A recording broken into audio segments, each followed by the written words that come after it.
tarde a todos. Nós estamos então hoje com essa atividade aqui da pós-graduação em Sociologia e do LAPS, apesar da paralisação da greve como atividade excepcional. Agradecemos aqui a professora Joana Vargas, que vai realizar aqui a palestra. Ela já esteve pela manhã na qualificação do aluno, então agradeço aí o esforço da atividade, da continuada. A professora Joana Vargas é professora adjunta do Núcleo de Estudos de Políticas Públicas em Direitos Humanos e do Programa de Pós-Graduação em Sociologia e Antropologia da UFRJ, também pesquisadora do Núcleo de Estudos da Cidadania, Conflito e Violência Urbana da UFRJ e associada do Centro de Estudos de Criminalidade e Segurança Pública da UFMG. Também integra o Instituto Nacional de Ciência e Tecnologia, INCT, intitulado Violência, Democracia e Segurança Cidadã. O título da apresentação, então, é Em Busca da Verdade Real, Tortura e Condição no Brasil ontem e hoje. Agradeço, então, especialmente aí a professora, tenho certeza que teremos uma boa discussão. Obrigada, Marcos. Boa tarde a todos e a todas. Eu quero agradecer ao Marcos Alvarez, o convite que ele fez, também à Sônia Giz, pela oportunidade de participar da qualificação de doutorado. Essa apresentação, na verdade, eu tentei nela resumir um pouco os meus interesses de pesquisa e também a minha experiência, tanto na área da historiografia, onde eu me formei, trabalhei alguns anos como pesquisadora, como também na antropologia e na sociologia, onde eu atuo profissionalmente. Então, esses interesses, na verdade, são desde que eu entrei para a pós-graduação, e é um pouco deles que eu vou falar por meio desse trabalho que é intitulado Tortura e Condição do Brasil ontem e hoje. Esse interesse, então, tem sido o da constituição da faticidade jurídica.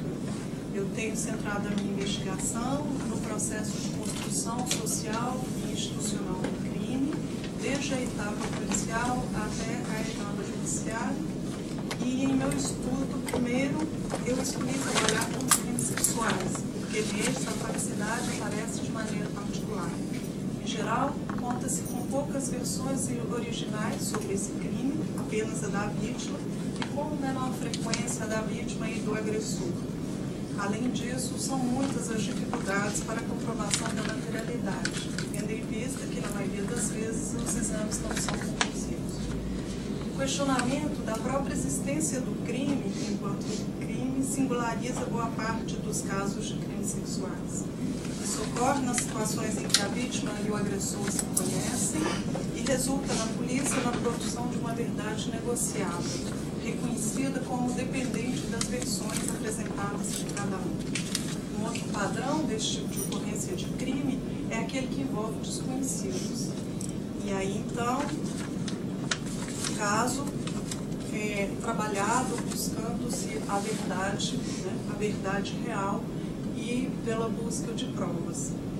Ilustra esse padrão uma tentativa de estupro ocorrida com uma jovem de 15 anos, cujo desenrolar acompanhei desde o registro da queixa até a sentença. A acusação recaiu sobre um indivíduo que foi torturado e acabou confessando a tentativa de estupro. Posteriormente, ele foi interrogado e seu depoimento registrado no inquérito policial. Narrativas de torturas ocorridas em delegacias de polícia, visando obter a confissão de supostos criminosos, são comuns e constituem os casos mais recorrentes dessa prática no Brasil hoje. Nessa minha apresentação, eu vou procurar mostrar a recorrência dessa prática e a persistência de uma crença epistemológica sobre o valor da confissão e da tortura que ainda informam as práticas de produção de verdade no Brasil contemporâneo. Eu vou partir das diferenças nas formas de investigação no Brasil e na Inglaterra, analisadas com base em um relato de um viajante do século XIX, contendo a visão do autor sobre a administração da justiça no Rio de Janeiro, informada pela experiência de um furto. O viajante John Lucock, arguto observador da situação da capital do Brasil quando da chegada da família real, ilustra como eram, à época, as práticas de investigação policial no Rio de Janeiro. O comerciante inglês, Lucock, relata um furto sofrido por ele e um amigo residente em sua casa, ocorrido no início de sua estadia de 10 anos no país. Tendo as suas escrivaninhas furtadas e desesperado para reavê-las e resgatar os vários papéis e documentos comerciais que com elas haviam sido levados, ele e o amigo chegam por dedução a um suspeito, um mulato carpinteiro que havia realizado serviços na casa. Como aquela época acabava de ser criada a Intendência Geral de Polícia, dirigem-se sem perda de tempo ao gabinete do ministro da Polícia, munidos de evidências levantadas contra o carpinteiro, tidas por eles como bastante satisfatórias. O desdobramento da rápida iniciativa é frustrado, porém, com a resposta dada à solicitação que fazem de audiência com o intendente. Abre aspas. Sua Excelência acha-se repousando e não poderia ser incomodada antes das 5 da tarde. Exasperados com o tempo ganho pelo suspeito, permitindo-lhe esconder ou dar fim ao produto do furto, mas sem nada fazer a não ser esperar, Lucock e o amigo conformam-se em retornar ao horário agendado. Ao fazê-lo, são recebidos pelo intendente, que pede para que retornem dali 8 dias. 8 dias depois, na segunda audiência com o intendente, Lucock e seu companheiro são informados da prisão do carpinteiro na noite que se seguira ao furto. Ao relato da prisão, a autoridade acrescenta ainda que o carpinteiro, tendo sido torturado, não confessara o delito, fazendo-se necessário uma segunda tortura. Chocados e alarmados com a possibilidade de uma tal investida, os ingleses reagem alegando ser desnecessário aprofundar a investigação, bastando para eles a recuperação dos documentos. Na terceira e última audiência, os ingleses são informados de que o carpinteiro finalmente reconheceu a autoria do crime e da queima e perda irremediável dos papéis e documentos. John Lucock, assim como os outros viajantes do século XIX, descreve e interpreta suas experiências vividas no Brasil, tomando os seus referenciais de origem. A descrição que faz da conduta que ele e seu amigo adotam para solucionar o furto ancora-se em uma concepção de administração de justiça apoiada em mecanismos de decisão que privilegiam modelos de bom senso adotados pelo homem comum. Esses são procedimentos fundados naquilo que todo mundo sabe para decidir sobre os fatos, ou sobre como os fatos devem ser. Tal forma de administrar justiça alicerça-se em uma prática produzida pela troca de pontos de vista sobre os fatos a serem arbitrados por um tribunal. E é por isso que, ao proceder à reconstituição do que foi que aconteceu, só admite a confissão se essa for espontânea e não provocada pelo interrogatório do réu. Trata-se de uma concepção, ao mesmo tempo, familiar ao leitor de seu país e distanciada das práticas locais. É com um olhar próprio aos viajantes, o da diferença, que Lucock distinguirá o modo de administrar a justiça no Brasil daquele de seu país de origem. De um lado, na maneira de conduzir a investigação, sem preocupação com o levantamento de indícios, e de outro, na tortura para a obtenção da confissão. Vale lembrar que na Inglaterra, país de onde Lucock era nativo, a tortura havia sido definitivamente proibida por lei editada ainda em 1640.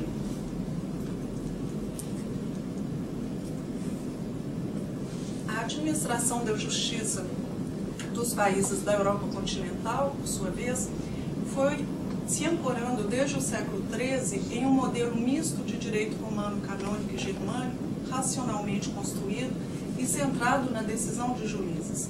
Seu bastião era um sistema de provas que permitisse alcançar a verdade que mais se aproximasse da verdade divina. Valia-se, para tanto, de testemunhos oculares considerados idôneos ou da confissão do réu. A tortura para a obtenção da confissão nesse modelo exercia um papel central, controlada pelo próprio judiciário, era, portanto, legal. Esse sistema romano canônico de provas baseado na tortura judicial foi perdendo força na Europa continental ainda no século XVII. E isso se deu menos em razão da comprovada ineficiência deste procedimento do que de uma maior profissionalização e discricionalidade do judiciário. Deveu-se também e principalmente às novas formas de punição de caráter disciplinador, tais como a prisão e os trabalhos forçados, conforme atestaram Foucault e Langdon no mesmo período. A tortura física para a obtenção da confissão foi sendo restringida a crimes contra o rei ou contra o Estado e caiu em desuso, antecipando a sua eliminação formal no Código Francês de Instrução Criminal em 1808. Mas em países onde atuava o Tribunal de Santo Ofício, como era o caso de Portugal, a mudança ocorreu tardiamente. O Tribunal de Inquisição português era imbricado com a justiça leiga de muitas maneiras. Estas não só lhe sucediam na aplicação de penas para certos crimes, como também adotavam muitos de seus procedimentos, essencialmente centrados na confissão e na tortura, visando a sua obtenção. E aí a gente tem um instrumento de tortura, os esmagadores de mãos, que foi uma das peças que foram levadas a leilão em Paris, por ocasião do leilão ocorrido das peças de um colecionador francês, na época deu muito bochicho, não sei se vocês acompanharam esse caso. O tribunal foi extinto em Portugal em 1821, com as revoluções liberais, e 3 anos depois a tortura foi abolida na Constituição Imperial otorgada por Dom Pedro I, portanto, pouco mais de uma década após o texto de Lucoc. Contudo, seria necessário melhor conhecer o quanto a tortura era empregada na obtenção da confissão de réus das chamadas camadas populares, quando da investigação de eventos que na prática não redundavam em pena capital, como nos sugere o próprio caso narrado por Lucoc. No caso de Lucoc, o curioso é que, embora este repudiasse a tortura e torcesse para que ela não tivesse sido empregada contra o carpinteiro, a sua possível ocorrência não pareceu ter lhe causado um grande estranhamento. E já conheci. Digo isto porque o autor não ofereceu maiores explicações aos leitores, além da expressão "he had been thumbscrewed", utilizada para se referir à tortura feita ao carpinteiro. Tampouco fez referência ao thumbscrew, instrumento de tortura usado nos tribunais medievais, no Tribunal de Inquisição e também nos castigos aplicados aos escravos ainda em sua época.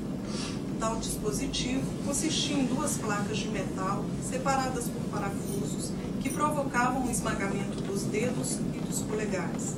A praticidade deste instrumento era reconhecida por ser portátil e por provocar o máximo de agonia sem demandar muito esforço do torturador. É possível que o não estranhamento se deva à existência e acúmulo de uma extensa literatura contrária à tortura que vinha sendo produzida ou traduzida na Inglaterra no final do século XVII, elaborada com base em narrativas de ex-presos e perseguidos nas Inquisições. Ou, como aparece em Arthur Ramos, informada pelos relatos dos suplícios aplicados a escravos negros, advindos das possessões inglesas e francesas, reputados por serem ainda mais violentos do que aqueles empregados nas colônias espanholas e portuguesas. Tal produção revela, de um lado, a existência de um público crítico e informado, e de outro, um conhecimento amplamente difundido na Inglaterra à época de Lucoc das práticas de tortura e dos instrumentos utilizados para aplicá-las.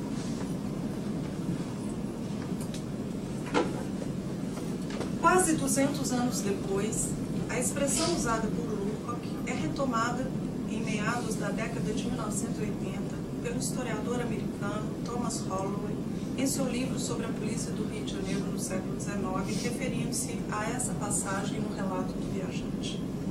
Na versão original de Holloway, o termo é utilizado como em Lucoc, também sem mais explicações. Já em sua versão do trecho "He had been thumbscrewed" para a língua portuguesa, o tradutor utilizou a expressão "aplicar anjinhos", novamente sem merecer nenhuma nota ao leitor. Sobre esse fato, algumas hipóteses podem ser levantadas. A expressão não precisaria ser esclarecida ao leitor, como em Lukács, porque dava nome e significado a uma prática ainda comum nas delegacias brasileiras quase 2 séculos depois. Poderia o tradutor encontrar a expressão anjinhos na obra de Arthur Ramos, que descreve, nomeia e classifica os diferentes tipos de castigos e suplícios infligidos aos negros escravos? Neste caso, a segunda hipótese anularia a primeira, porque para Arthur Ramos, com a abolição da escravidão, esses instrumentos de tortura caíram em desuso, foram escondidos ou enterrados, assim como o interesse de historiadores e sociólogos por eles. Quem irá nos falar da aplicação de anjinhos é Francisco Viriato Correia, vulgo japonês, um dos fundadores do Comando Vermelho, em entrevista dada no início dos anos 90. À pergunta do entrevistador sobre se havia sido torturado, o japonês, referindo-se à sua prisão em 1971, responde, segundo o entrevistador, com os braços arrepiados pela lembrança. Abre aspas. Isso aqui eram os anjinhos, os vergalhõezinhos que se colocavam entre os dedos. Tenho marcas até hoje. E mostrando os dedos, arremata. Abre aspas. São marcas inesquecíveis.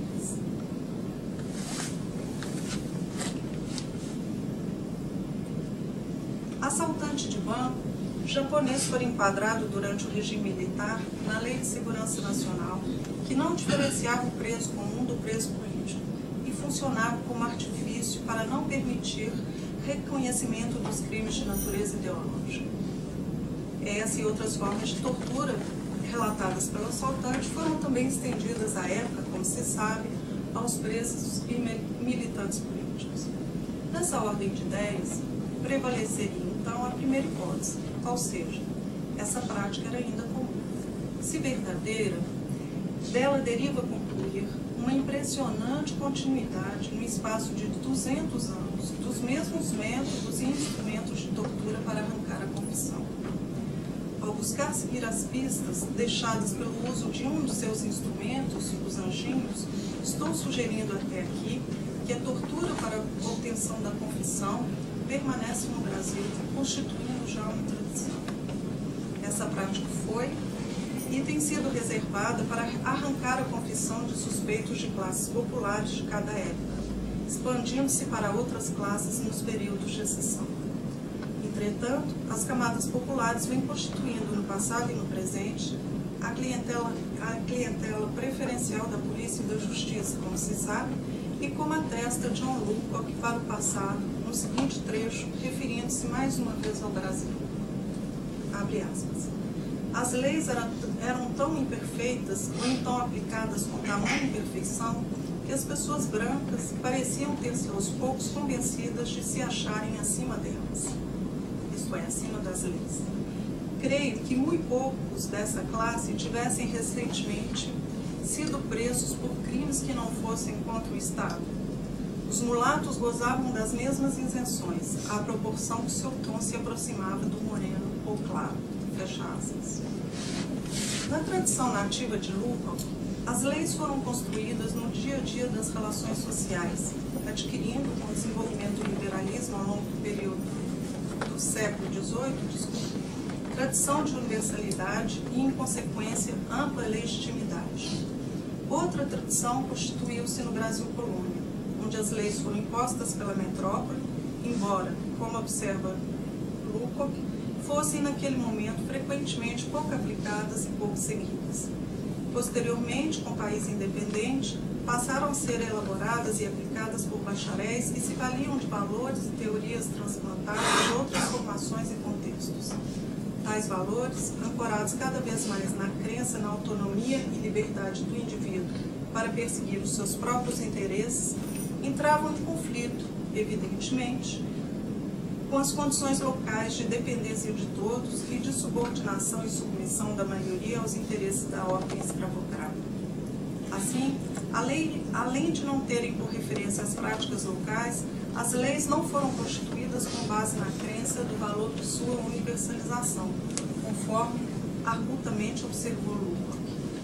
Como se sabe, disto decorreu características que nos moldam até hoje.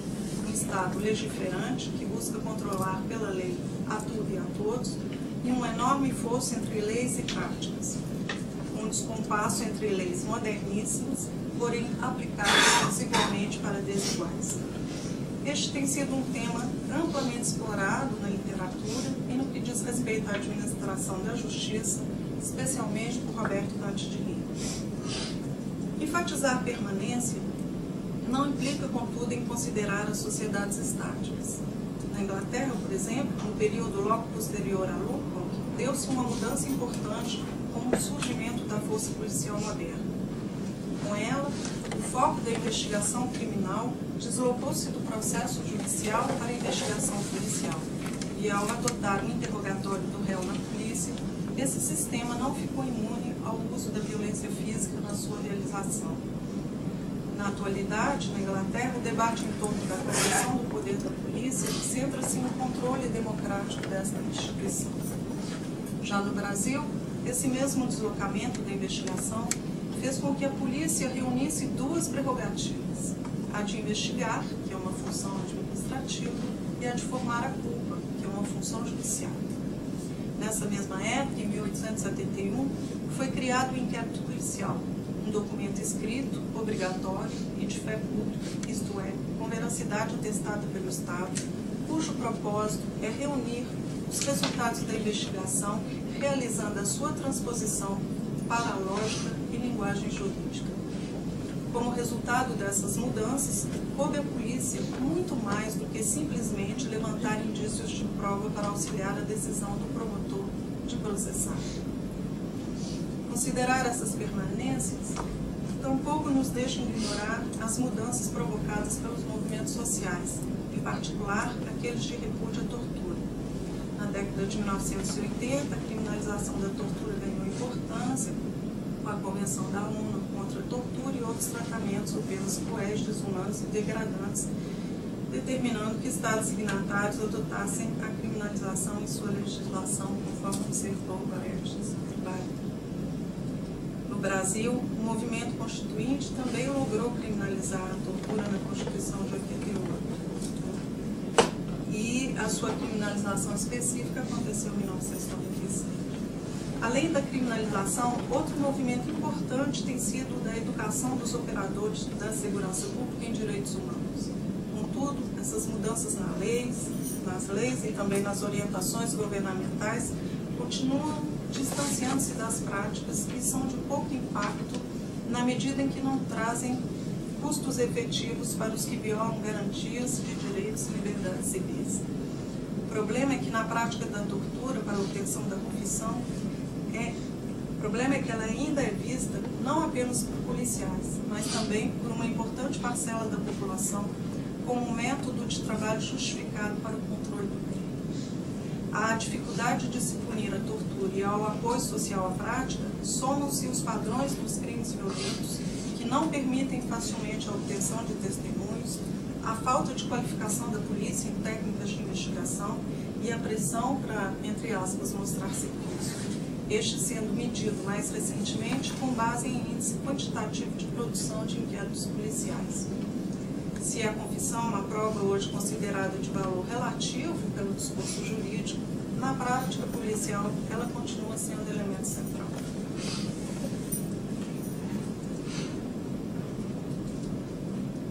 É sobre a importância dada à confissão na investigação policial e o desaparecimento nos relatos do inquérito policial dos métodos utilizados para obtê-la, permitindo assim apresentar a investigação como deveria ser e não como foi efetivamente realizada, que desenvolverei a segunda parte do meu argumento. A confissão como principal critério de produção da verdade real, entre aspas, configura-se no Brasil, tal como eu procurei mostrar até agora, como uma crença de longa duração que tem legitimado, dentre outras, a prática de tortura em processos investigativos. Esse tema, pioneiramente tratado por Roberto Dante de Lima, merece, a meu ver, ser melhor compreendido. Meu esforço nessa direção também segue a indicação de Antônio Luiz Paixão para atentar para a transposição das práticas policiais para a lógica reconstruída do relato. Assim, tem-me parecido significativo captar como os indícios de prova são construídos e como os relatos escritos e juridicamente orientados vão criando mundo, fatos, e ao mesmo tempo apresentam esses fatos como se fossem propriedade de algo e não produzido por alguém. Uma leitura mais detalhada dos relatos contidos em inquérito policial levou-me a discutir a natureza das descrições ali empreendidas e as práticas adotadas pela polícia para conferir objetividade e faticidade a essas descrições. Uma delas é tomar distância, não reportar da narrativa do outro, e para isso é empregado o discurso indireto, o uso do conectivo que, da terceira pessoa, do tempo passado ou de advérbios. Uma menor distância no reportar da narrativa pode também indicar que o descrito foi considerado crivo por quem o enuncia.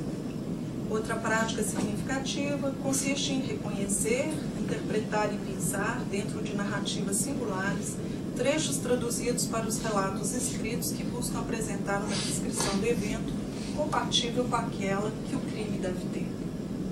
Mas há ainda aquilo que não aparece no relato e que, no entanto, é decisivo na constituição da faticidade, ou seja, as interpretações policiais sobre ordem e desordem, as categorizações e tipificações que as orientam e que definem as escolhas feitas sobre o que e quem vai ser interrogado ou ouvido, privilegiando certas versões em detrimento de outras. Também estão ausentes do relato os métodos, entre parênteses, de trabalho, utilizados para obtê-lo, com destaque para aqueles como a tortura ou a pressão psicológica empregados para a obtenção da confissão do indivíduo contra a sua vontade. É na transposição das práticas de investigação para os relatos juridicamente orientados do inquérito policial, tais como o auto de prisão em flagrante delito, o auto de qualificação e interrogatório, auto de tomada de depoimento e relatório final, que um relato coerente sobre o crime e sua autoria vai sendo construído, constituindo a faticidade do crime atestado em cartório. E isto é feito por uma autoridade delegada que é responsável, de um lado, pela realização ou condução da investigação na busca da determinação da autoria e da materialidade, e de outro, pelo controle da legalidade dos procedimentos empregados na investigação. Assim, na transposição das práticas de investigação para os relatos do inquérito policial, os métodos empregados para decidir sobre o que realmente aconteceu e que foram decisivos para a constituição dos fatos, muitas vezes desaparecem. Especialmente se ilegais, estes estarão ausentes dos textos, embora tenham sido fundamentais para a constituição daquilo que possa vir a ser considerado como prova. Como já ressaltado, a investigação no modelo brasileiro do inquérito policial não se restringe ao levantamento de indícios de prova. Se assim fosse, não seria necessária a busca da confissão, muito menos usar da violência física ou psicológica para obter. Bastaria apresentar o que foi apurado ao promotor, que decidiria ou não pela acusação. Mas o que a polícia faz de fato ao indiciar é antecipar a formação da culpa, ainda na fase de investigação, buscando constituir provas, e não somente as repetidas, mesmo que essas não venham a ter valor de prova reconhecida posteriormente. Relatos e descrições policiais buscam conferir caráter de prova mais do que indícios aos eventos e são elaborados nos autos do inquérito policial, muitas vezes sem a atuação da defesa, entranhados aos processos e amplamente utilizados nas fases posteriores de instrução judicial e da sentença. Tudo isso, naturalmente, representa uma séria ameaça aos direitos do investigado. Por outro lado, basta a invalidação de um elemento importante para que toda a faticidade se desfigure e meses, e não poucas vezes, anos passados da instauração do inquérito, ele seja simplesmente arquivado. Isso pode acarretar, como consequência, a acusação infundada de inocentes, como também permitir que casos de culpabilidade considerada notória escapem das malhas da polícia e da justiça. Assim, relatos escritos não se prestam apenas a apresentar as versões dos envolvidos devidamente traduzidas para a linguagem jurídica. ao encadear e ordenar os elementos que reconstituem o que foi que aconteceu, esses relatos tornam-se decisivos na elaboração da faticidade do crime. Nesse sentido, o inquérito policial desempenha um papel fundamental na permanência da confissão, mesmo contra a vontade do réu, na medida que permite apresentar a investigação como deveria ser e não como foi efetivamente realizada. Na atualidade, o inquérito policial vem perdendo legitimidade. Em um acalorado debate, várias propostas de reforma ou de extinção desse instrumento vêm sendo aventadas. Há mais de 10 anos, tramitam no Congresso Nacional propostas de simplificação da investigação criminal, sem, entretanto, alcançar nenhum resultado. Diversos fatores concorrem para a sua permanência. Um deles, particularmente importante, é a crença epistemológica de que se pode atingir e se deve buscar a verdade real, entre aspas. Esse estranho pleonasmo elaborado pela dogmática jurídica brasileira. A simplificação da fase investigatória prejudicaria essa busca. Essa crença não é diferente daquela que almejava alcançar uma verdade quase divina, que abriu caminho no passado para o uso legal da tortura como método de produção de provas. Outra crença epistemológica informou a interpretação de John Locke, a de que a verdade é intersubjetiva, resultado da troca de pontos de vista, embora referentes a evidências empíricas produzidas por investigação sobre o que foi e que realmente aconteceu.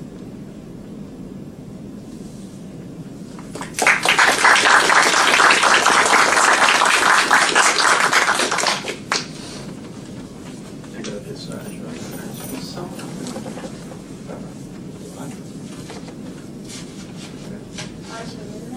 Eu tinha visto o trabalho, ele tem me ajudado muito a pensar no meu objeto agora de estudo, da tese de doutorado. Eu trabalho com a questão da construção da verdade jurídica nos processos de tráfico de drogas. E até pela questão do formato do sistema de justiça criminal e a forma como essa verdade é produzida, enfim, a centralidade do inquérito policial e como o que é produzido nesse inquérito permeia até o que é produzido no processo, enfim.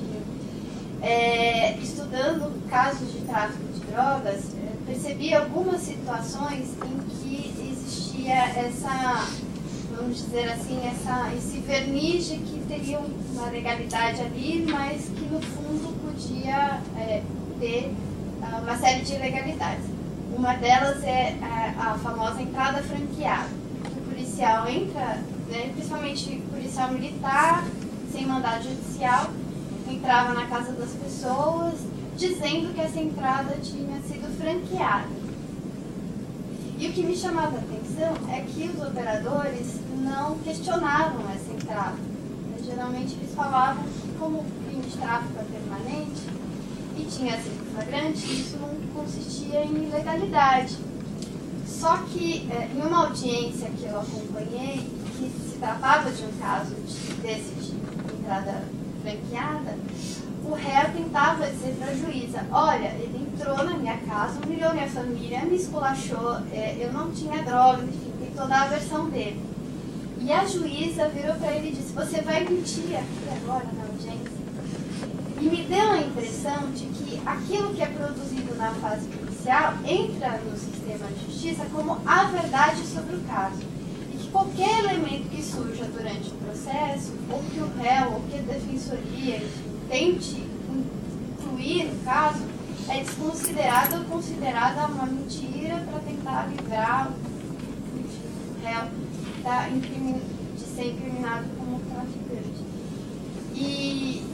E aí, por isso que eu, enfim, procuro trabalhar com a questão da jurídica, mas trabalhando essa construção da versão policial, do discurso policial, como aquela adotada pelos operadores como a verdadeira. Um outro fato que aparece bastante é a confissão informal. Então, o réu, em audiência, diz: olha, eu não sou traficante, eu não disse ao policial. Isso não aparece na sentença. O que vai aparecer é: segundo o policial que fez a prisão em flagrante do dizendo X, ele confessou. E é isso que vai pesar contra o réu. E o silêncio dele na delegacia também é considerado contra ele. Então, essa manipulação, né, desses discursos pelos operadores me chamou muita atenção e tem sido o objeto da minha pesquisa. Isso o trabalho tem me ajudado a tentar investigar isso com mais cuidado.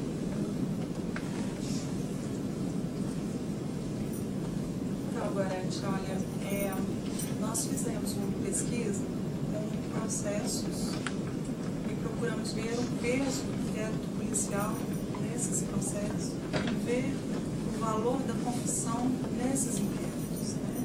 Quanto a confissão tinha sido decisiva, né, para o inquérito continuar, ser instaurado e o peso que ela dava a ele. E, de fato, em 80% dos casos, o peso maior era dado à confissão e depois aos testemunhos, mas em 80% dos casos aparecia que o réu tinha confessado. E o que você está chamando a atenção, né, que é depois como o inquérito policial ele é utilizado nas fases posteriores, né? E tem a ver também com a cultura nossa jurídica, que é muito voltada para os documentos, né? Então, o inquérito ele é pensado, o processo, ele vai informar os operadores da frente e muitas vezes, né, acaba que é o inquérito que vai ter o maior peso. Eu observei isso também no júri. É interessante porque o júri, em princípio, né, ele é pensado diferenciadamente em relação aos outros ritos, né, porque ele é um rito público, ele é um rito onde o desempenho dos operadores é diferenciado, né, diferenciado da audiência. E é curiosíssimo como o processo, falando do processo no qual o inquérito também está pensado, né, ele circula na mão dos operadores, né, do promotor, do defensor, né, como as pessoas estão ali, mas o que conta é o papel.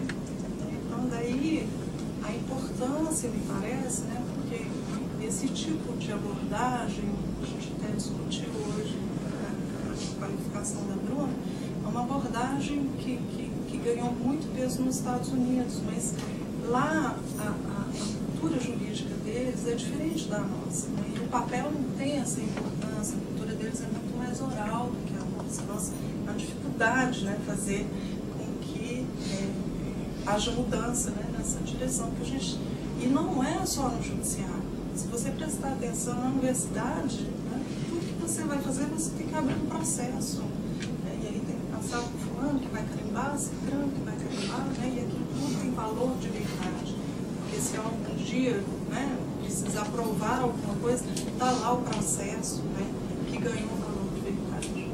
Daí a importância, né, da gente, ou pelo menos eu acho que é muito importante a gente trabalhar com esses documentos, e como esses documentos, né, eles vão criando mundo, na verdade. E a gente tem aquele bordão, né, que não está nos aulas, não está no mundo, que representa isso tudo. Uma outra questão que me chama a atenção é que muitas vezes a única prova que o juiz tem para condenar o réu de tráfico de drogas era a fala do policial. E na argumentação deles, eles costumam dizer que o policial tem fé pública, então, que é legitimidade presumida. Como se a fala deles fosse inquestionável, qualquer. Então, e os únicos casos que eu vi que acabavam resultando em absolução eram aqueles em que os policiais, na audiência, não conseguiam reproduzir da mesma forma o relato que eles fizeram no boletim de ocorrência. Então, o inquérito se transforma na medida a régua da, vamos dizer assim, né, da verdade. Então, se ele não conseguir falar exatamente, com detalhes, sobre aquele caso, o que aconteceu, eu não vou condenar. Agora, se ele conseguir reproduzir, tanto que em entrevistas os policiais diziam que eles liam os inquéritos antes para não se contradizer, no momento da... Para lembrar, né? E para lembrar, porque eles até falam pra gente preencher muitos casos semelhantes e tal, então para não se confundir, eles até liam. E a pessoa estava com uma bermuda X, então eu parei ele porque ele estava em atitude suspeita, para conseguir reproduzir. Então, mas sempre baseado, né, naquilo que foi informado nos autos. Só os que não ensaiaram. Aí eles se davam.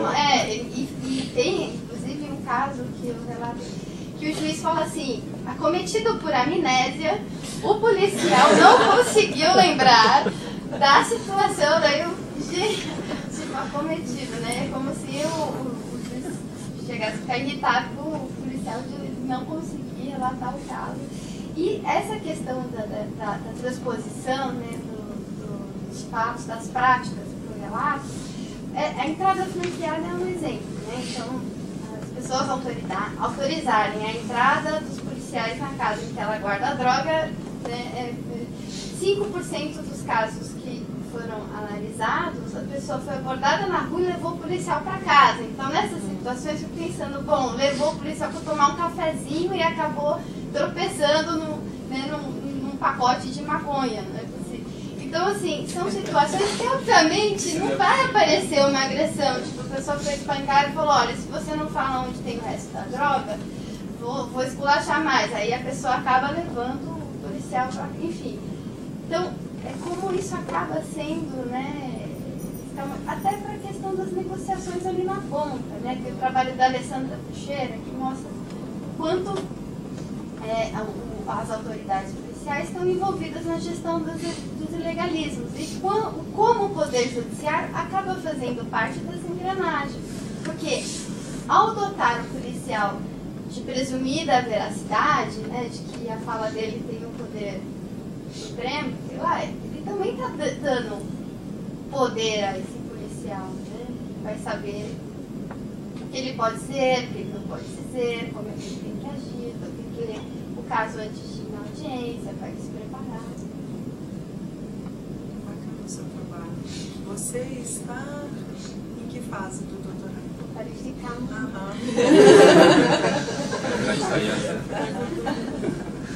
Eu queria fazer uma pergunta no alto dela. Tem a ver um pouco com essa questão que a Gorete levantou da produção da verdade no caso dos tráficos de drogas. Eu faço pesquisa dentro do sistema penitenciário, um dos relatos que a gente mais escuta é da prisão forjada, onde o recurso utilizado para produzir essa verdade não é uma agressão no corpo, não é uma técnica sobre o corpo, mas é uma técnica sobre os objetos, sobre a disposição das coisas. Eu queria perguntar para você como que você vê essa relação entre essas duas maneiras de produzir verdade. Eu acho que como vem ganhando cada vez mais importância o número de prisões por tráfico de drogas, esse dispositivo de produção de verdade jurídica está ganhando cada vez mais força. E a segunda questão, tem a ver com também o tipo de trabalho que eu faço, é como você vê a tortura fora desses dispositivos de produção da verdade. Por exemplo, nos espaços onde já estão condenados, onde já estão cumprindo penas e que ainda a gente sabe que existe essa cultura também da agressão física, da tortura psicológica.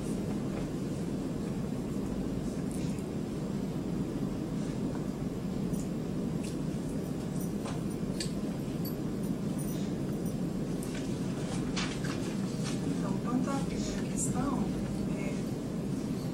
a mim me parece que, mesmo que seja objeto, que são objetos plantados, esses objetos eles vão ganhar um valor no próprio relato jurídico, no discurso jurídico fundamental, né? É o que você está dizendo, né? E em relação, bom, fazendo alusão ao que eu disse antes, assim, a lógica, essa lógica do policial, né? No caso de drogas, que é muito comum, né? Quer dizer, eles partem do princípio que aquela pessoa já é manjada, só que ele não vai dar flagrante, né? Então, eles plantam, na verdade, o flagrante, né? Para poder pegar a pessoa, e isso vai para o inquérito policial, vai para o texto escrito, né? E conforme o jeito que vai para o texto escrito, vai ser mesmo para atestar de que de fato isso aconteceu, como você diz, né, tropeçaram, né, no pacote de maconha, enfim, brincadeira, mas o relato vai ser feito justamente para convencer a quem for ler o relato de que aquilo é verídico, ou seja, foi encontrado com a pessoa, né, a pessoa foi encontrada com drogas. Então, essa questão da lógica do policial, né, de como ele trabalha e depois como ele vai transportar isso para o relato, para convencer os outros, eu acho que é uma discussão que é importante, né, porque é isso que vai dar origem ao que vai vir depois, né, vão ser os enfim, os relatos que vão ganhar veracidade, né, e que vão ser ou não, porque a defesa também faz muito isso, porque óbvio que ela sabe como é que essas coisas são construídas, né? Então o argumento dela vai ser nessa direção, de dizer, olha, né, na verdade isso foi plantado, isso foi, né? Infelizmente também tem a defesa aí, né, para avançar. A outra coisa que você colocou a respeito da tortura, que não é apenas a tortura em casos de confissão, a tortura como punição, a tortura não só dentro de prisões, mas também a tortura feita em casos, né, como a gente vê a polícia militar, faz a ronda, né, pega alguém e tortura, na verdade não está atrás de nenhuma confissão. Eu ouvi de um operador que também se interessa por esse tema, que dizia que as lógicas que antes eram muito diferenciadas, né, da tortura da punição e a tortura para se obter confissão, que elas estão se aproximando, tá? Então, que os mesmos métodos estão sendo utilizados. Não sei se tem que investigar, mas eu acho que é interessante refletir sobre isso.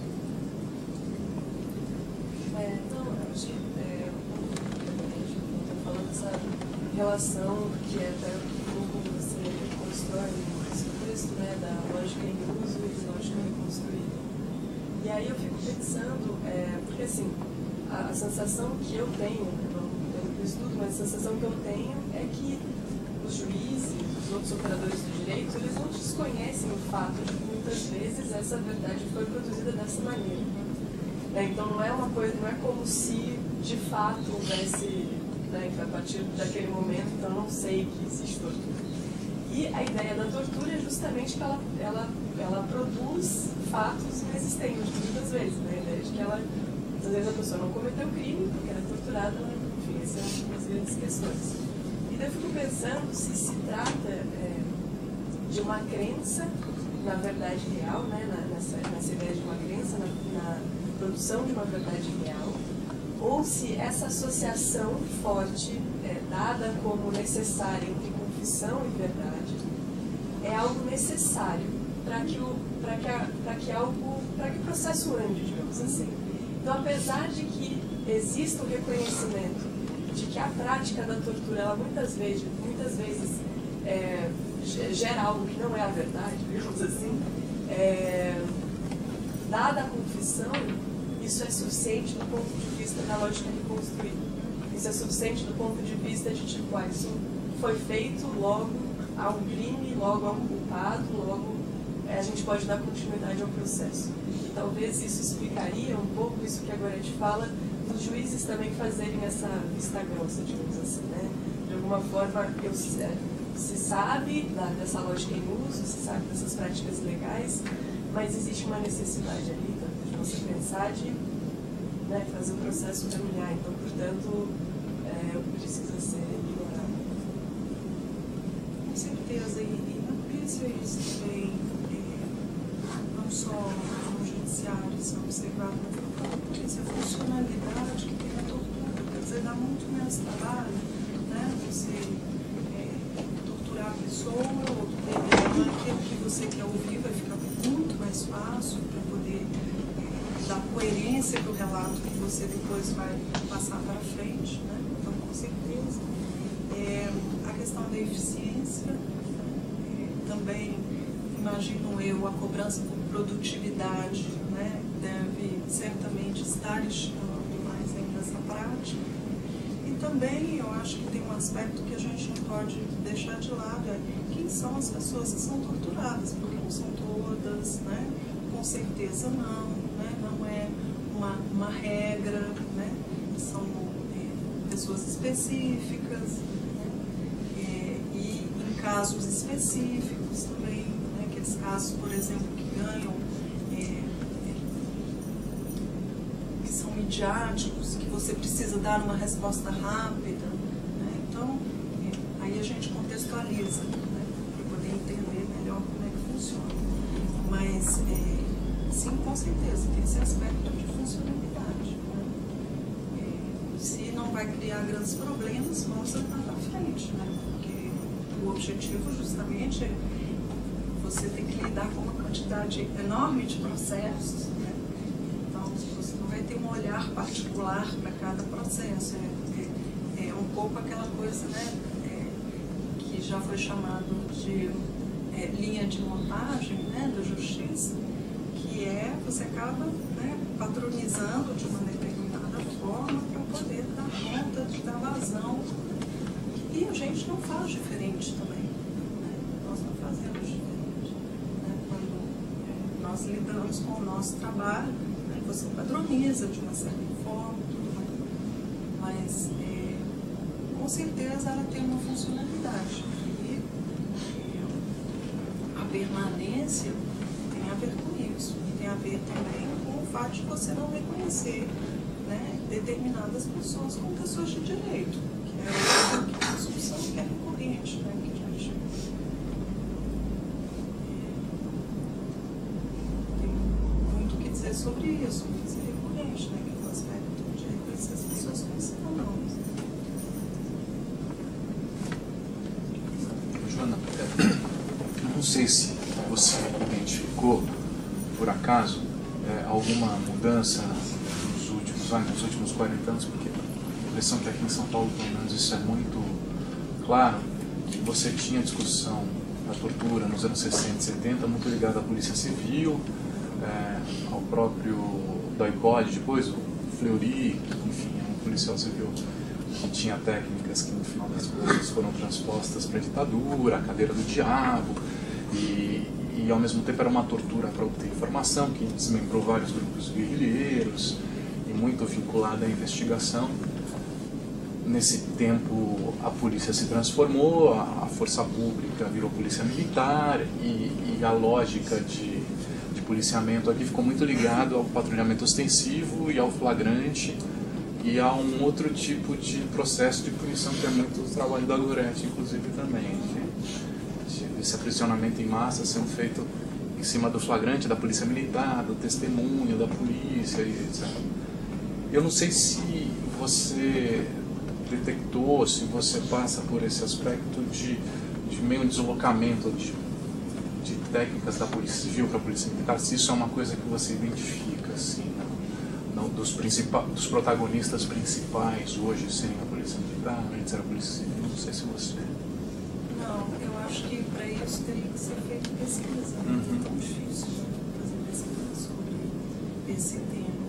Mas é como eu te disse, falei aqui antes, um operador chegou a comentar comigo, né, que ele tem identificado, através de pesquisa que fez, de entrevistas e tal, ele é de dentro, que essas práticas elas têm se assemelhado, né, se elas eram mais diferenciadas no passado, elas têm se assemelhado. Eu apresentei esse trabalho,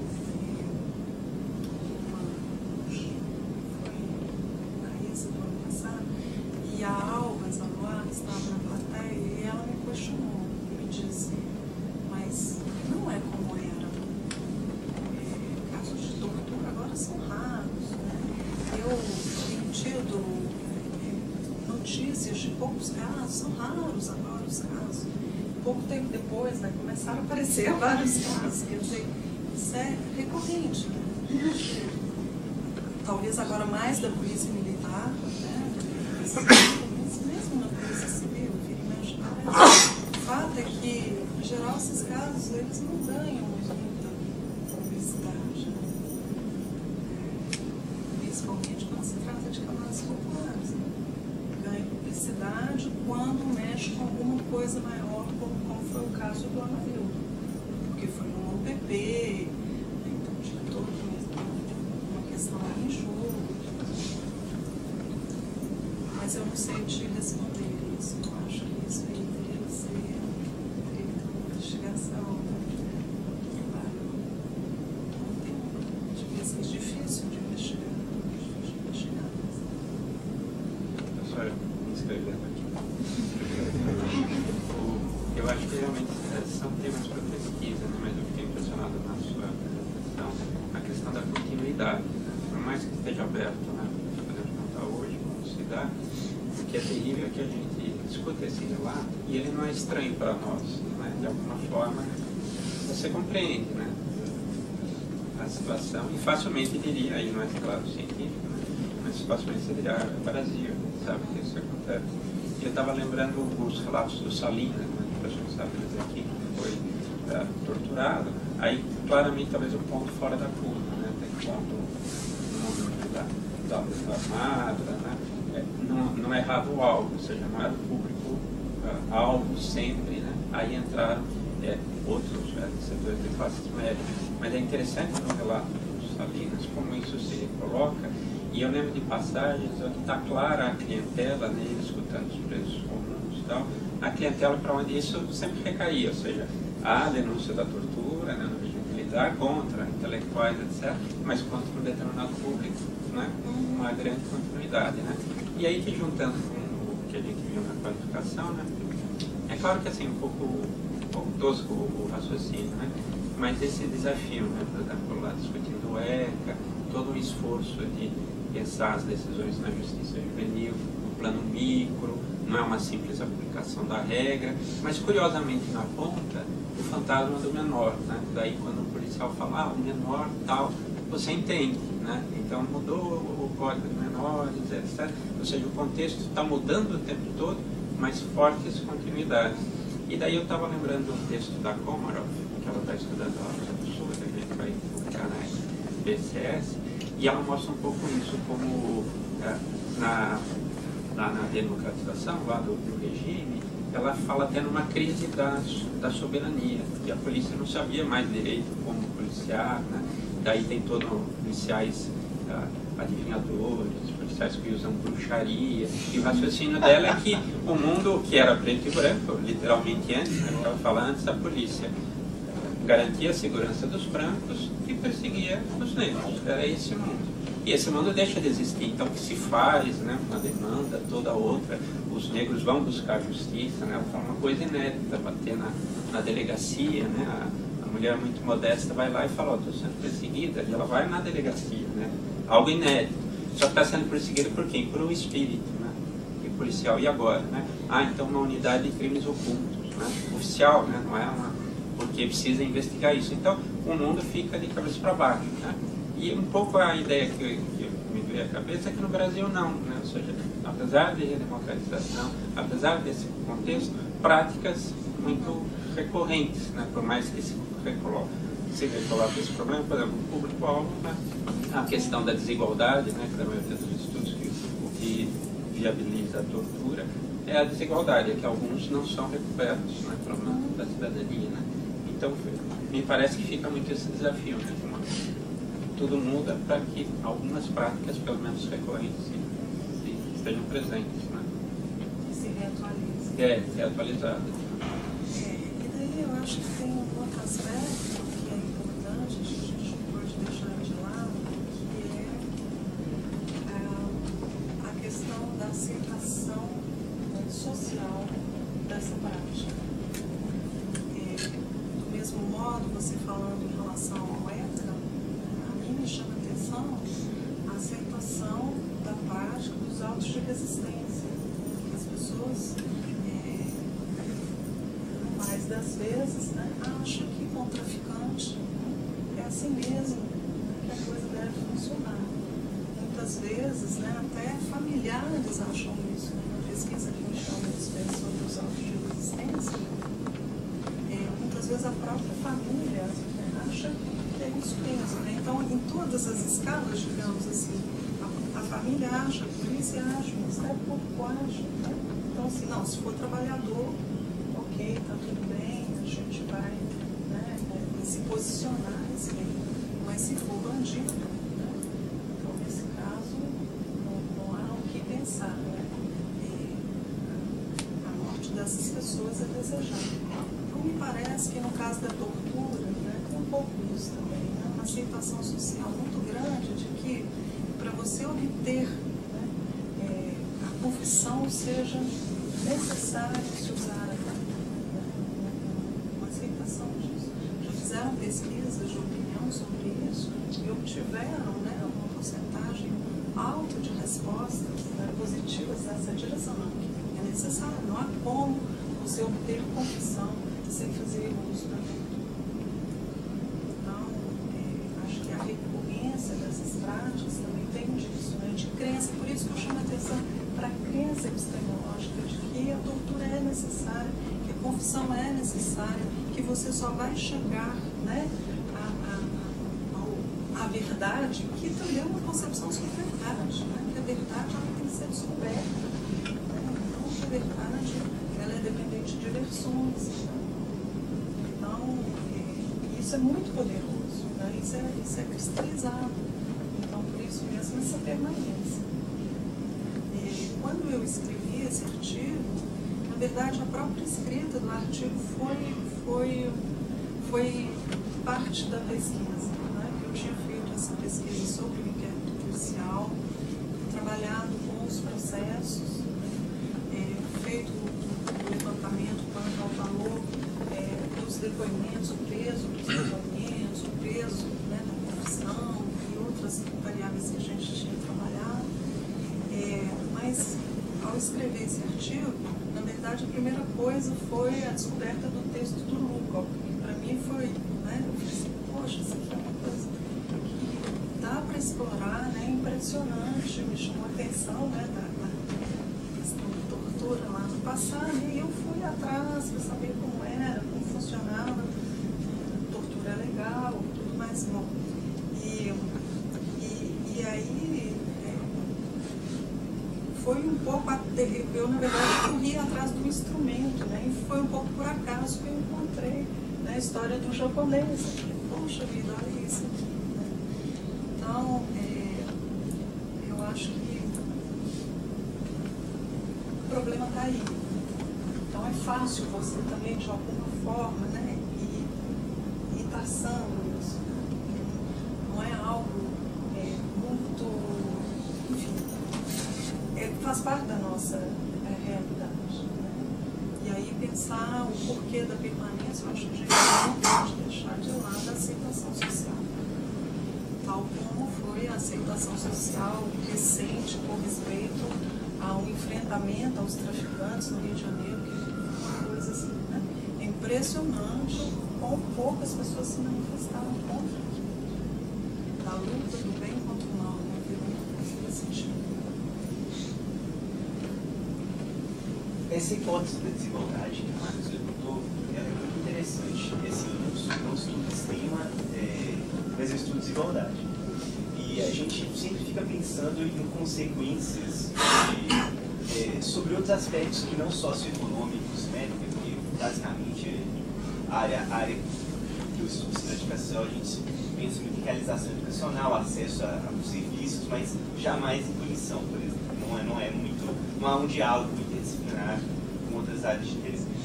Mas que sempre me pareceu muito plausível. Eu queria saber sobre de que forma isso se existe esse diálogo, né? Se vocês, por outro lado, se a gente não acessa o que vocês fazem, se por outro lado vocês acessam que alguma coisa que ligue a noção de desigualdade a isso. E geralmente, de uma forma muito intuitiva, o que me faz pensar é na ideia de exogeneidade, sabe? Uma coisa de uma distância muito grande entre quem é torturado usualmente e aqueles que apoiam a tortura, né? Tipo uma distância social mesmo, assim. Eu não considero, por exemplo, nesse momento plausível que eu vá ser torturado no curto prazo ou médio prazo, entendeu? Eu não penso que eu enquadro, sabe? ou que eu vá ser preso, as coisas que eu faço. Mantenha-se longe das manifestações. Exato, mantenha-se longe das manifestações, exatamente. Não, as manifestações foram muito interessantes nesse sentido também, que elas trouxeram aqui para perto. Elas embaralharam essas coisas, né, que eram muito claras. Todo mundo que estava mais ou menos no nosso ciclo passou por experiências muito assustadoras e tal, e que foram assustadoras justamente porque eram exógenas, né? Então, eu queria saber de que forma... Deve ter sido muito assustador para a polícia também, que não sabia muito como agir. Não, era muito engraçado. Não era aquilo dela com quem dela. Teve até uma coisa sobre essa exogeneidade. Teve um momento que prenderam, prenderam um menino aqui na USP por causa de maconha, isso aqui, eu estava aqui até... E nesse momento o menino levantou um Rousseau e recitou ali o discurso de lealdade entre os homens. Então eu pergunto, sabe, o que esse cara está falando para um policial? Estou brincando, mas eu acho que a exogeneidade justifica um pouco o apoio, sabe? E num período de escravidão ou de apartheid, né, que é o caso da África do Sul, essa coisa é muito mais explícita. Mas hoje em dia as coisas não mudaram muito em termos socioeconômicos, as distâncias continuam muito estáveis. Agora, outra coisa é com respeito à fala da Bruna. Ela falou de lógica em uso e lógica construída. Pelo que eu entendo dessas palavras, lógica em uso é uma coisa que é uma pressuposição teórica, né? Existe algo que as pessoas fazem e a gente só acessa isso tentando reconstruir o que elas fizeram. Então, qualquer discurso sobre o que foi feito é quase como se existe a coisa em si, mas vamos falar do fenômeno, né? Então, o falar do fenômeno é reconstruí-lo, é a lógica construída. Mas em nenhum momento a gente está falando do quanto as pessoas acreditam no que elas reconstruíram e simplesmente está descrevendo que isso é um processo mental, cognitivo mesmo. Dizer que as pessoas reconstituem de uma forma para fazer... usar a palavra lógica reconstruída, como você estava dizendo, me lembrou uma ideia de cinismo. É como se eles quisessem reconstruir sem querer reconstruir de verdade. E essa não é exatamente a noção de lógica reconstruída, porque a gente está só falando de um processo cognitivo mais geral, entendeu? Agora, lógica pelo que eu estou entendendo é o seguinte: quando você fala de eficiência, quando você fala da eficiência policial, a gente tem que produzir resultados e tal, dá uma impressão de que as pessoas são cínicas no processo. Eu não sei se elas são, eu sei que é estranho dizer isso, mas eu não sei se eles são cínicos. Eu acho que eles acreditam que eles acertam na maior parte das vezes e que tem a ver com essa exogeneidade de alguma forma. Não sei, estou meio que colocando em xeque o que eu entendi do que você disse, que eu acho que eu entendi mal.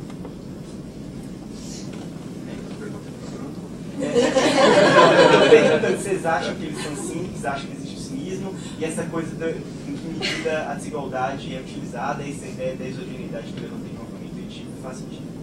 Aí você fala alguma coisa. Então, a sua questão com respeito à desigualdade, eu queria que você clareasse ela mais. O que você... Enfim, me parece, você mesmo disse, há um padrão, né, de quem é torturado, há um padrão de quem é preso, há uma cor de quem é preso, há uma ocupação de quem é preso, de quem, entendeu? O Amarildo não é muito diferente das pessoas que geralmente passam por essas experiências, nem não necessariamente levando à morte, né? Okay. Essa é a lógica do uso policial, tá?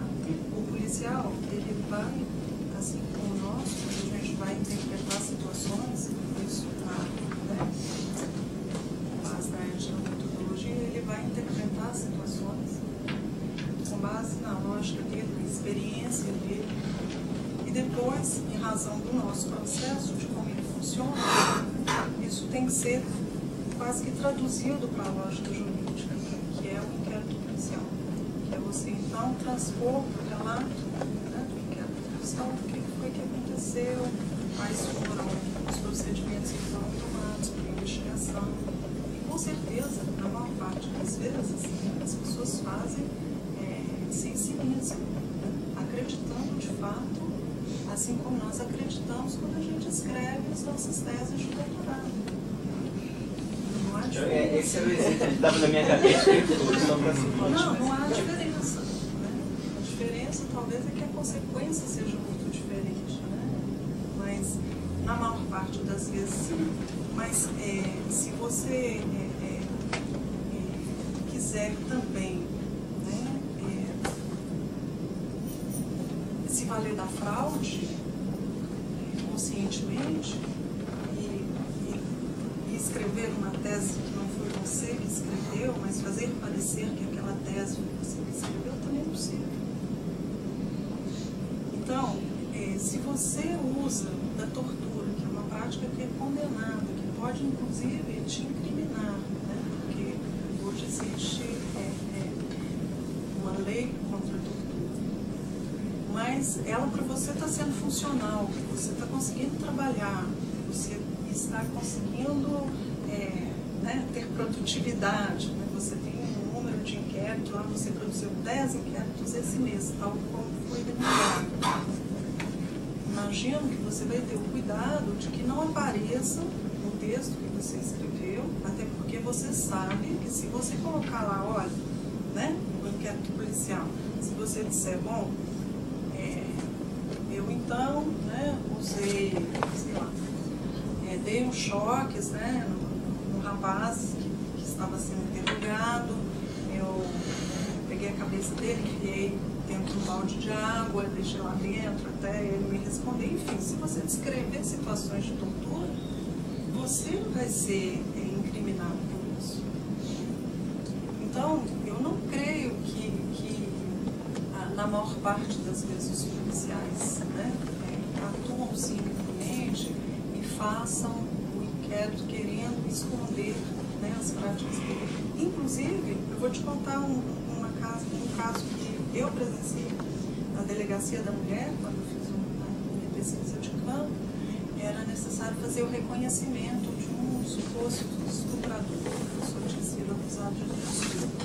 E as condições, né, para fazer o reconhecimento, que a gente assiste televisão e pensa que isso é feito como é feito nos Estados Unidos, que você tem aquele vidro próprio, que a pessoa enxerga do lado de lá e tudo mais, que você não é visto, você vai reconhecer a pessoa e tudo. Isso foi feito dentro da delegacia, né, do lado de fora, o suspeito, né, com mais 4 ou 5 que precisavam ser parecidos com ele, mas não tinham ali no momento. Então foram aqueles que estavam ali no momento, que não tinha nada a ver com o rapaz que estava sendo acusado. Colocou-se um papel na janela, foi colocado de fora e a vítima do lado de dentro. Quando isso foi para o texto, para o relato, foi feito um reconhecimento como qualquer outro reconhecimento. E não foi contado, né, as condições nas quais esse reconhecimento foi feito. E possivelmente as pessoas ali acreditavam que elas tinham feito de fato o reconhecimento, né, dentro das condições que elas tinham para fazer o reconhecimento. Eu não creio que isso, né, isso seja motivado por si mesmo. Como eles trabalham, né? Eles produzem, assim como nós muitas vezes não temos as condições reais para poder produzir os nossos trabalhos, e a gente se vale, né, de, enfim, há um paralelo aí possível de ser feito. Legal. Sobre desigualdade não ficou claro, mas eu estava tentando se de alguma forma os estudos sobre punição, sobre ignorância de verdade, talvez se valem de estudos de desigualdade, ou investigam isso enquanto temática, tipo, eu falei demais, eu fiquei claro. Talvez precisasse se valer mais, né? Com certeza, eu acho que tem um diálogo necessário, a gente acaba virando especialistas, né? Cada qual na sua área, assim como eu penso também que os estudos de desigualdade teriam muito a ganhar, né, se levassem em conta também esse aspecto tão importante, né, da desigualdade.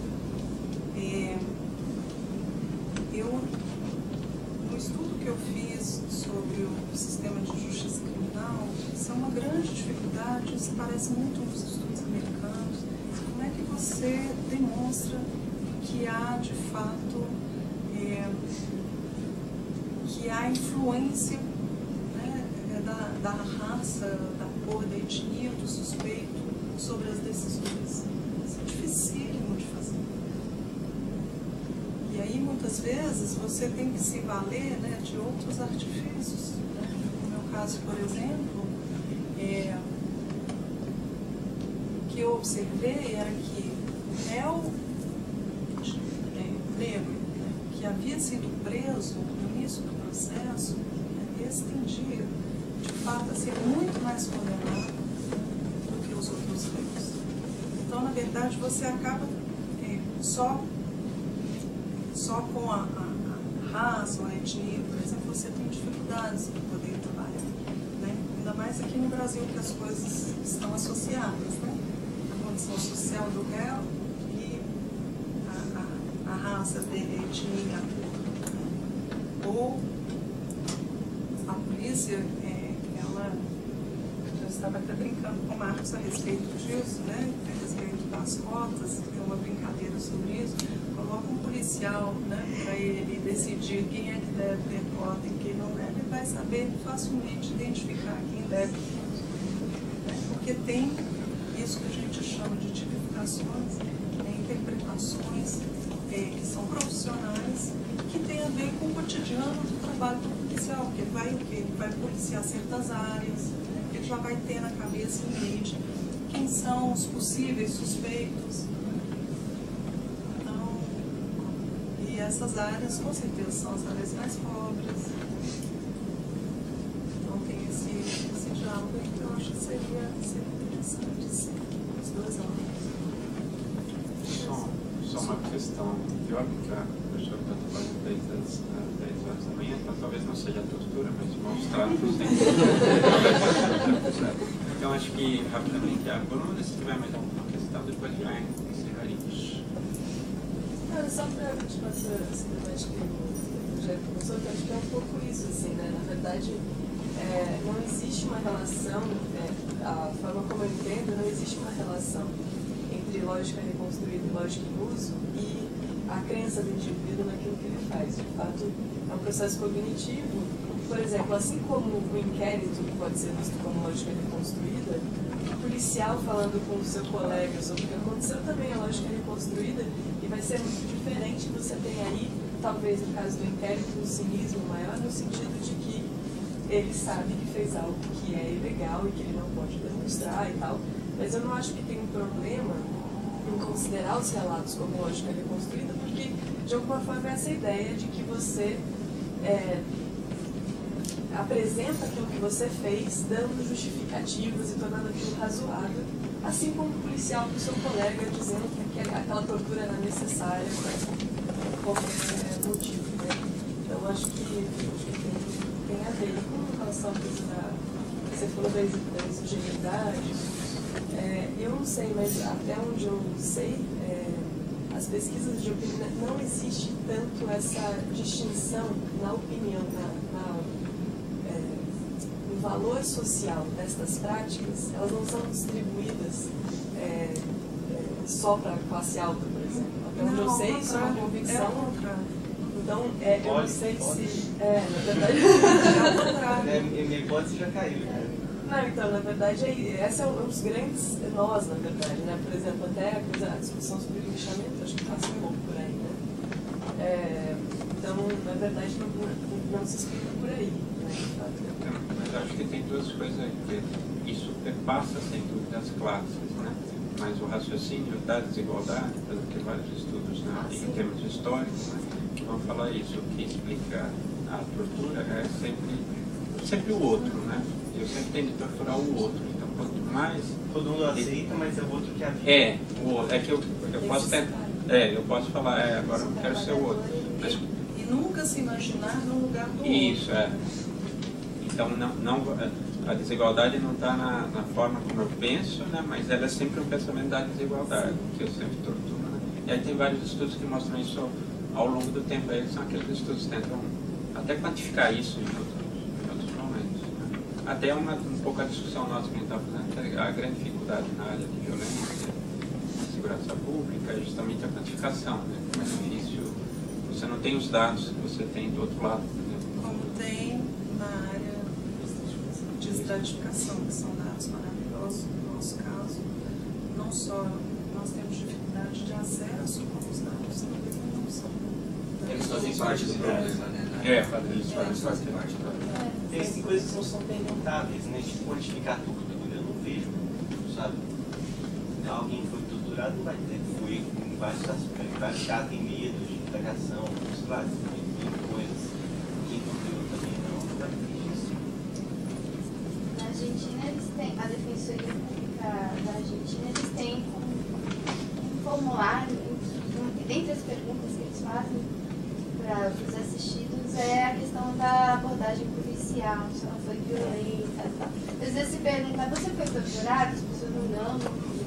À medida que você vai colocando assim, mas ele chegou a te ameaçar, ameaçou, sim, ameaçou, passou, eles vão vendo critérios e eles vão estabelecendo seriam os indicadores, né?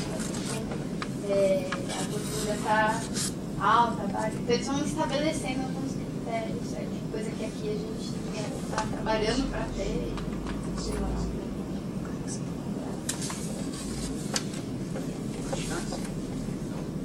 Encerramos, agradeço a todos os presentes, a professora Joana, que como eu disse, está trabalhando desde as 10 da manhã.